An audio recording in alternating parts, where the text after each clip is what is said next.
Saat Cheryl Miller memeluk orang tuanya untuk berpamitan pada malam tanggal 19 Mei 1971, mereka tidak pernah menyangka kalau inilah saat terakhir mereka melihat Cheryl.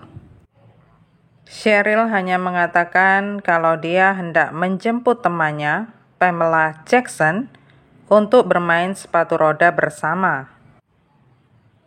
Malam itu, mereka berdua bertemu dan berencana pergi ke pesta yang diadakan oleh kelas senior tanpa memberitahu orang tua masing-masing. Mereka berdua bukan tipe cewek yang suka minum atau narkoba. Mereka hanya ingin melakukan hal yang berbeda. Cheryl meninggalkan rumah jam 6.30 petang dengan mengendarai mobil kakeknya, lalu menjemput Pam.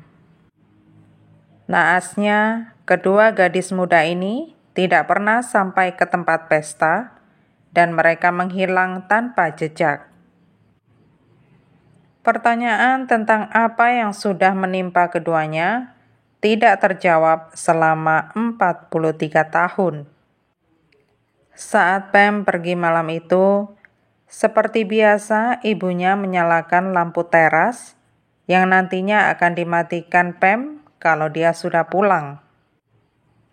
Ketika sampai malam, lampu teras masih menyala. Kecurigaan ibu Pam makin menguat dan dia sangat kaget saat pukul 4 pagi Pam belum juga kembali ke rumah. Ibunya langsung memeriksa kamar Pam dan barulah dia sadar kalau Pam tidak pulang malam itu. Tempat tidurnya tidak tersentuh dan lampu teras masih tetap menyala. Setidaknya Pam menelpon kalau ada sesuatu.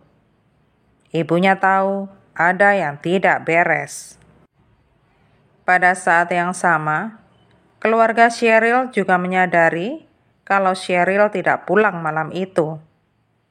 Mereka pun mulai panik saat mencari-cari kedua gadis remaja itu kemana-mana, tetapi tidak kunjung ketemu.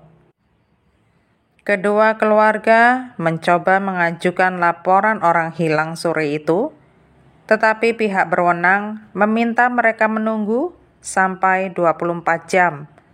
Baru kasusnya bisa diajukan dan dilaporkan sebagai orang hilang. Pada 21 Mei 1971, polisi meluncurkan penyelidikan orang hilang atas nama Cheryl Miller dan Pamela Jackson setelah lebih dari 24 jam mereka terakhir terlihat.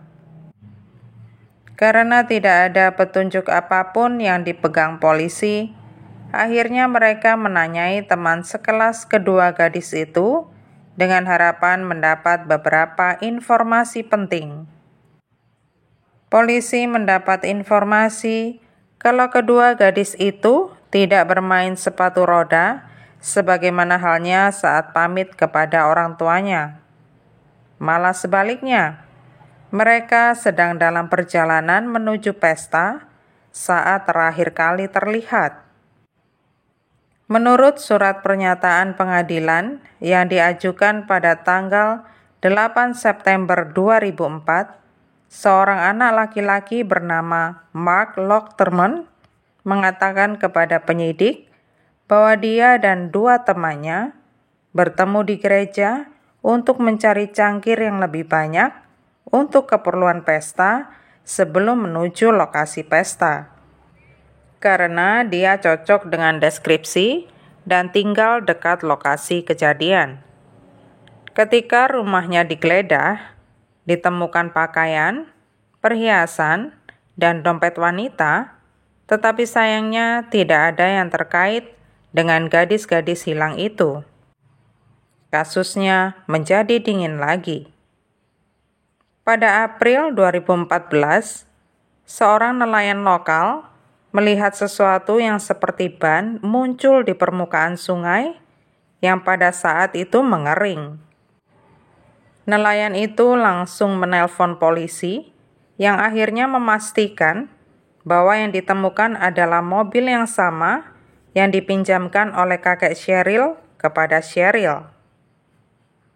Di dalam mobil terdapat sisa-sisa kerangka yang ketika dilakukan tes DNA, ternyata benar adalah Sheryl Miller dan Pamela Jackson.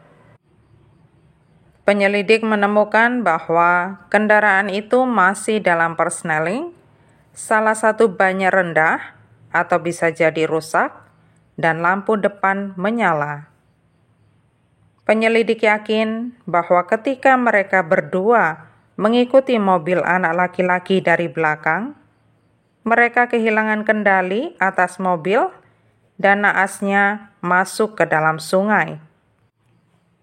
Polisi memastikan kalau kematian kedua gadis ini murni kecelakaan setelah menjadi kasus dingin yang membingungkan selama 43 tahun. Semua barang dan jenazah dikembalikan kepada keluarga mereka, termasuk SIM Sheryl yang utuh, dompet, jepit rambut, dan jam tangan yang berhenti pada pukul 10.20 malam.